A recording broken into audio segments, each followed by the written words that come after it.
نحمده ونصلي على رسوله الكريم أما بعد أعوذ بالله من الشيطان الرجيم بسم الله الرحمن الرحيم قال الله تبارك وتعالى في القرآن المجيد والفرقان الحميد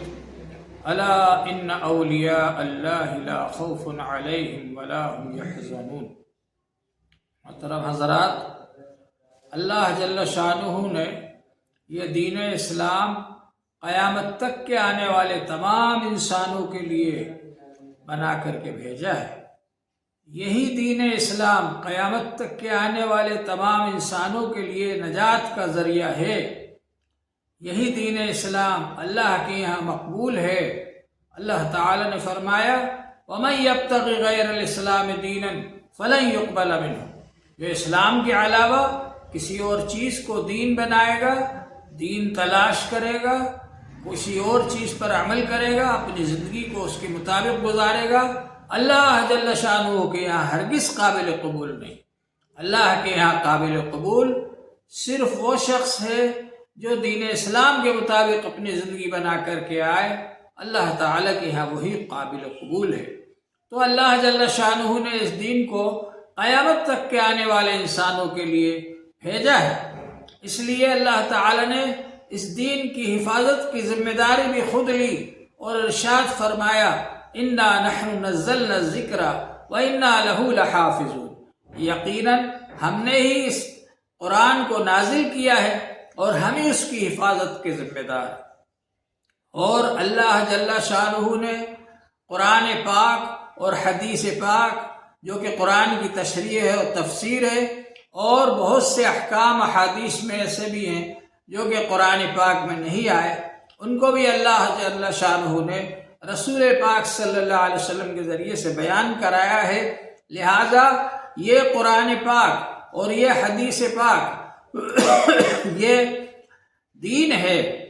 حضور پاک صلی اللہ علیہ وآلہ وسلم نے ارشاد فرمایا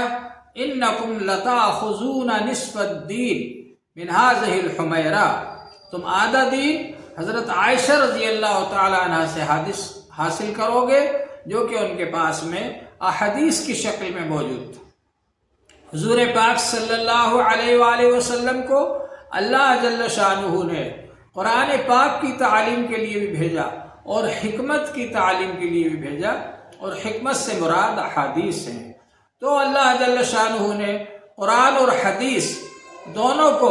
دین قرار دیا۔ حضور پاک صلی اللہ علیہ وآلہ وسلم نے ارشاد فرمایا ترکت فیکم امرین، میں تمہارے اندر دو چیزیں چھوڑ کر کے جا رہا ہوں، لن تضلوا ما تمسکتم بہما، جب تک ان دونوں کو مضبوطی سے پکڑے رہو گے کبھی گمراہ نہیں ہوگے۔ اور وہ کیا ہے؟ کتاب اللہ و سنت رسولہ، ایک تو اللہ کی کتاب ہے اور ایک اللہ کے رسول صلی اللہ علیہ وآلہ وسلم کی سنتیں ہیں۔ یہ دو چیزیں ہیں، ان دونوں کو مضبوطی سے پکڑے رہو گے تو کبھی گمراہ نہیں ہوگے۔ تو کتاب اللہ اور سنت رسول اللہ یہ اللہ جل شانہ نے ہمارے لیے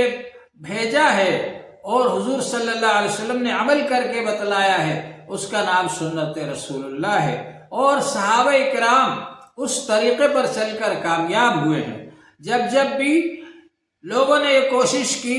کہ دین سے لوگوں کو دور کر دیا جائے، قرآن پاک سے دور کر دیا جائے، احادیث پاک سے دور کر دیا جائے، اور لوگوں میں گمراہی پھیلائی جائے اور لوگوں کو سیدھے راستے سے بھٹکایا جائے، تو اللہ جل شانہ نے ہر ایسے موقع پر مجددین کو بھیجا جنہوں نے دین کو اصل شکل کے اندر پیش کیا۔ حضور پاک صلی اللہ علیہ وسلم کے لائے ہوئے دین پر لوگوں نے جو غبار اڑایا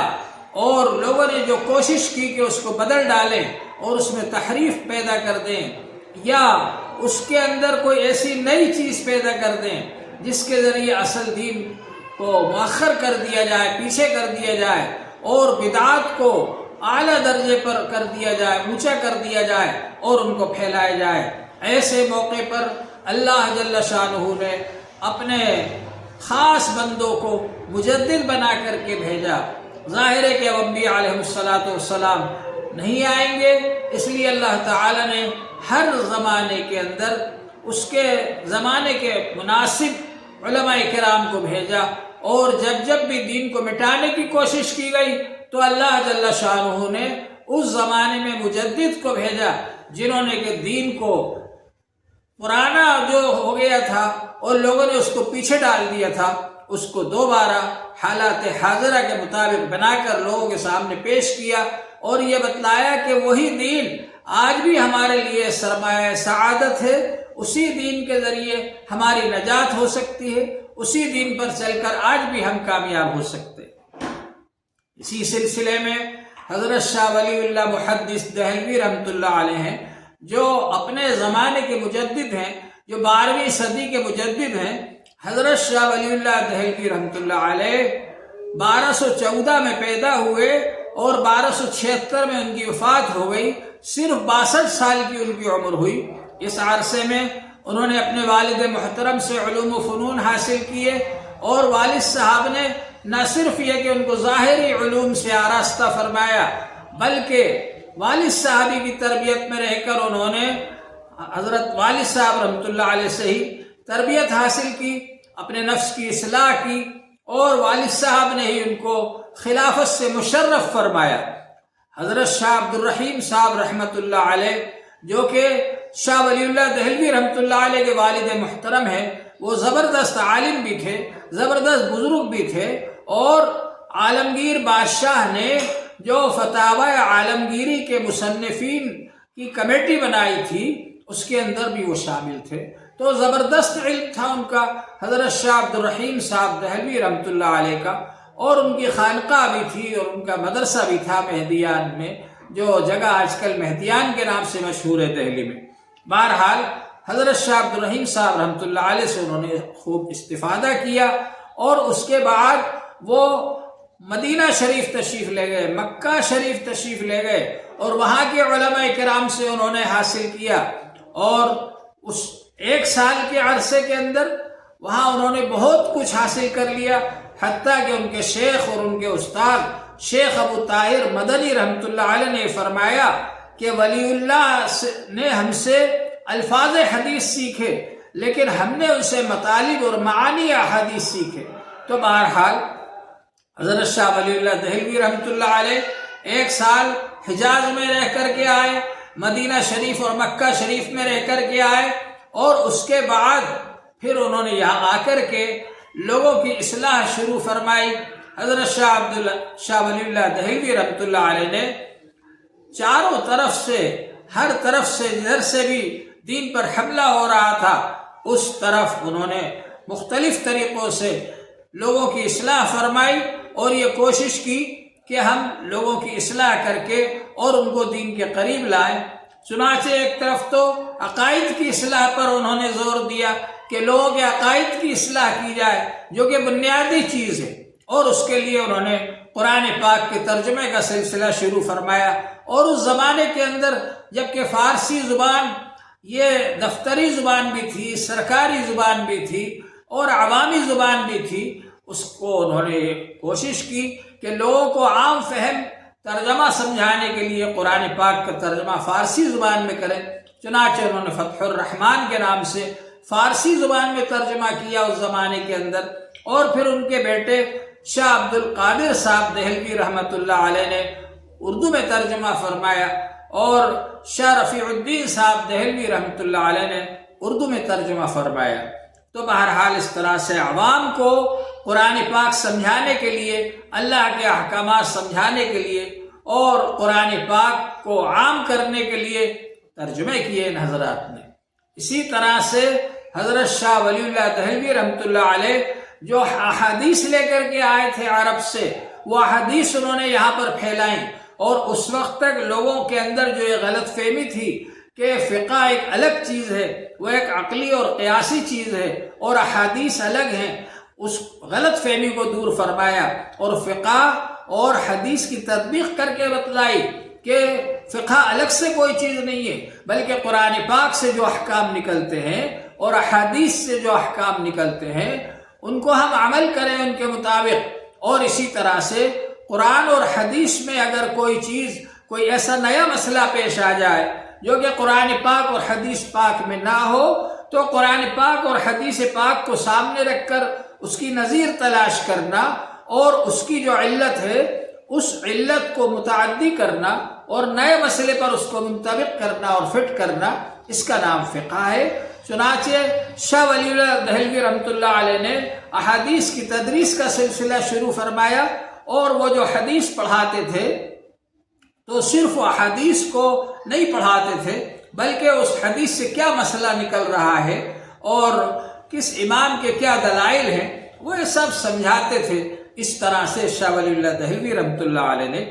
ایک تجدیدی کارنامہ انجام دیا۔ ایک طرف تو لوگوں کے عقائد کی اصلاح فرمائی، اور دوسری طرف یہ کوشش کی کہ یہ جو فقہ اور حدیث کو الگ الگ سمجھا جاتا ہے ان دونوں کو ایک کر کے بتلایا جائے۔ اور اسی طرح سے انہوں نے اس بات کی کوشش کی کہ اس زمانے کے اندر جو کہ صحابہ اکرام سے بدگمانی پیدا کی جا رہی تھی، خلفائے راشدین سے بدگمانی پیدا کی جا رہی تھی، ازالت الخفا